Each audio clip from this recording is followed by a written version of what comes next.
federal government says Nigeria remains on course to meet its 2027 target of reducing the maternal mortality rates by 20%. Dr. Ishaq Salako, the Minister of State for Health and Social Welfare, stated this on Monday in Enugu State during the presentation of 10,000 professional kits to midwives by the wife of the President, Remi Tinubu. According to Dr. Salako, the nurses and midwives have played a critical role in addressing the maternal and under 5 mortality rate in the country. Hence, the distribution of professional kits to nurses and midwives to motivate and empower medical professionals leading the fight. The minister maintained that the idea is to create a large pool of motivated and empowered professionals who can deliver on the agenda of the president to reduce the maternal mortality rate and under 5 mortality rates by 20% and 15% respectively by 2027. Maternal mortality ratio (MMR) in several low and middle income countries is alarming, with about 34% of global maternal deaths occurring in Nigeria and India alone. According to the World Health Organization, the MMR in Nigeria is 814 per 100,000 live births. The lifetime risks of a Nigerian woman dying during pregnancy, childbirth, postpartum, or post-abortion is 1 in 22, in contrast to the lifetime risks in developed countries estimated at 1 in 4,900. In January 2025, the United Nations Children's Fund said 60% of maternal, newborn and child mortality in Nigeria is due to a lack of access to quality healthcare facilities and services. And now the question is, Barrister Mankey, if that's actually one of the main reasons, and the federal government is saying by 2027 maternal mortality rates will be reduced, is it that by 2027 good healthcare facilities will be provided, professional what do you call them, midwives and doctors, nurses will be employed at that time? Please, I want to get your thoughts on the statement by the federal government. Well, I think it's unfortunate, and I'll say to Remi Tinubu, I think she told Nigerians that the husband and her, they are not coming for the wealth of Nigerians, that they are already made, that they are coming to help Nigerians. They should help themselves first. So the distribution of midwives kits isn't helping the people. They should help themselves. Are they joking with us? You see, one thing these people don't know is that they think that Nigerians' brain, that's our brain, collective brain, is in flight mode. It's not true. Like you put your phone on flight mode. You can't make call. You can't use the app, nothing. Once it's on flight mode. They think that our brain is in flight mode. They are tactically using a method to avoid the disgrace of now our mama be this and the other one that they did. Let her continue. And the one that but she has been distributing midwife kits to most states. Where you heard that statement that you mentioned, I think it was in Delta State where she went to distribute midwife kits to most of the hospitals. What is the state of? Did you listen to the United Nations this thing? They deprecated the state of the health facilities. That is the issue. What are we talking about? See, you can't give what you don't have. It is the foundation that is the issue. No matter how fantastic you are, an architect, you can't build a skyscraper on a bungalow foundation and expect it to stand. Do you understand? The most curious thing is that these people, it's not as if they don't know what they are doing. It's sheer wickedness. There's money in this country. Right? It's like the one I always tell you. And anytime I have the opportunity, I say it.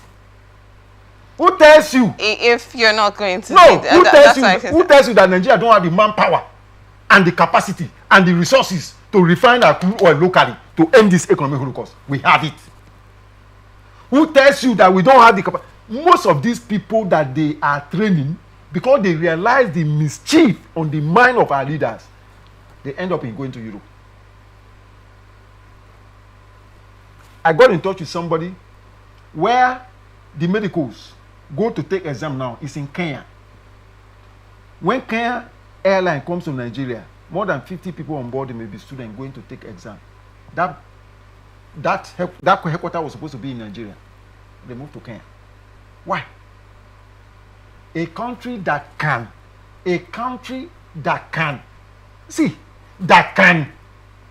allow foreign terrorists to kill her citizens, and then you are giving welcome to those foreign terrorists, recruiting them and infiltrating them into a security district. You want to set a pace in the war in anti-clockwise direction, and you expect progress? You must be joking. That's why I tell you sometimes that we are joking here. What is the state of the health facilities that we have that she should be concerned about? Why is the husband running to France? Nelson Mandela said he would die in South Africa. The president is in Nigeria, Barrister Mankin. I say any medical decision is abroad. I think we were threatening at the beginning that ministers, you will not go abroad for at where? At where? See, let me tell you. If we are in position of authority and we decide that our children will school in this place, we are going to put our focus there. And that place is going to be world class. And I'm still wanting to ask you, why wait till 2027 before the maternal mortality rate will be reduced? It takes you to the beginning, the first topic we handled. Leaders think about the future of the people. Non-leaders think about the next election. The people we have, they are political opportunists. They are no leaders. I challenge anybody. These people, majority of the people you have, they are no leaders. They are political opportunists. Looking for any opportunity. All the defection, let them build the mafia state now. It is going to be the mafia state and Nigerians. And then they will understand very soon. It happened in 2023. When they realize that there is a critical mass of Nigerians who register, whose mind is targeted at making things good in this country, electoral glitch occur. Do you think there's any possibility that at some point, let's say it's not happening now, or let's say by the time we get to 2027, do you think that there could be a possibility by then that this maternal mortality rate will be reduced to that 20% like they have stated? It will only occur when there is improvement in the health facility. Do you understand? If not, nothing is going to happen. And in fact, let me say this to you. You may not like it, but this is part of my postulation. When you look at IMF, they feel that Africa or Nigeria particularly is too populated. And they are interested in reduction of the population. So they are tactically behind it. What motivated Bill Gates? I do not understand that statement. You do not understand it. What motivated Bill Gates? I do not understand that I'm giving you interpretation now. Listen to this. What motivated Bill Gates when Ekwemadu was the deputy senate president, that's the 7th National Assembly, to push for the passage of the National Health Act? Do you know the National Health Act offends Helsinki Declaration by removing the consent of somebody who is going to be deprived of his or her organ? And that is the state in which we are now. The law has not changed. As you are sitting here now, if we move to a health facility, the chief medical director can order that your kidney be removed. And it can happen. You don't understand the consequences of what we are talking about. It's a grave situation that Nigerians are in. And these things are powered by foreigners. A man who was just only short-sighted, I told you that Dr. Njimanzi placed a curse on him. Ngige and Okowa, they were sitting side by side when they were debating that National Health Act. But this gentlemen you're mentioning, I don't think they have a role to play over this topic of discussion. It was the same health issue. Unfortunately, it was the same health issue. Because in UK, you can't, let's say I'm in the UK, you can't deprive me. You can't take anything from me without my consent. Even to go for operation, you must get my consent. If I'm with that, you cannot get my consent. You have my next of kin that you need to get the consent to sign. But in Nigerian case, it is the chief medical director. That's how they are watered down the law. And that is the law till now. I told you here, the end purpose of law is supposed to be justice. But when the end purpose of law is turned and used as instrument of oppression, suppression, and repression, watch it. Revolution is around the corner. Because it will not last long. And that's where we are in Nigeria. When law has been captured and is being used as instrument of oppression, repression, and suppression, watch out. And that's exactly what is going on. You saw all the shenanigans that are going on in a place like River State, all the defection, the rest of them, how they are turning the court, even Supreme Court. I said it some time ago. Somebody, a senior lawyer, called me and said they will come after you. Who is going to live forever? I'm 53 years old. I asked myself, what would I say to my children when they will ask me, Daddy, but you were here now? So what did you say? What would I tell them? That I was afraid of being killed. Who will live forever? Nobody is going to live forever. And I'm saying this to Nigerians. You see this thing we're talking about, like I told you. Unless, see, have you been to Kemis recently? May Nigeria never happen to you. I keep making this prayer. You may think I'm joking. I keep making this prayer. You think I'm joking. As presently constituted, may Nigeria never happen to you. Do you know that even though you have money to buy drug, it works or fails depending on the quality of food you eat? There are drugs you take that will amount to committing suicide if you don't have strong food base. I mean quality food though. Not junk. Quality food that can stabilize on which the drug will work. Have you taken food?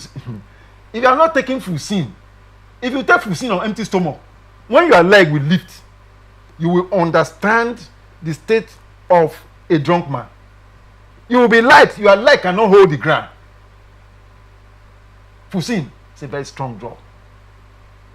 So that is the situation in which we are. That's where we are. Our leaders speak, and I'll remind them again of the words of J.F. Kennedy, that a system that cannot secure the majority cannot guarantee the safety of the minority. So don't you think this is like a way forward, looking at the future on how to work on getting the health sector on the way it's supposed to be? First starting with the maternal mortality rate in the country. What I am saying, giving palliative to few medical distance rather than building the institution is the same way the political class are thinking. Okay. They are not thinking about building institution. If not, they will think about building INEC and make it stronger. They will think of building the judiciary and make it stronger than any human being. In UK, Jeffrey Archer, on perjury, he was sent to prison. So you're saying, in essence, if the health sector is the way it is, there's no possibility that nothing will happen unless they strengthen. Yes, unless they strengthen. Because this individual they are talking about, they work within that institution. Do you understand? There's no magic they can do. If the facility is not improved, now ask the question: why are our leaders not interested in improving? This is a critical question we should ask. Why? If it is alleged that their interest is not in building institution, why? Why are they interested in building individual and not institution? If not, he would have talked about building institutions, primary institutions. Look at what happened in River State when Governor Amechi was here. The other day I went to Ipo. I saw almost every local government had health facility. Every local government had model secondary school. Every local government had this primary school. There would have been revolution in River State on a continuous basis when River State attained the World Book capital. But we have somebody, an emperor, who is only interested in his family. He sent his own child to go and read law to master's degree level, and he destroyed the entire system down. Recently, I traveled to Ndoki. There's a community there, they call it Igberu. Igberu Ndoki. Do you understand? Igberu Ndoki. I think it's in Oyibo local government. It's in Oyibo local government. Igberu Ndoki. Right? The model secondary school there, the same thing that the former governor did in River State here, when he closed down the one that was functional here and handed it over to the Navy, I saw Naval College there.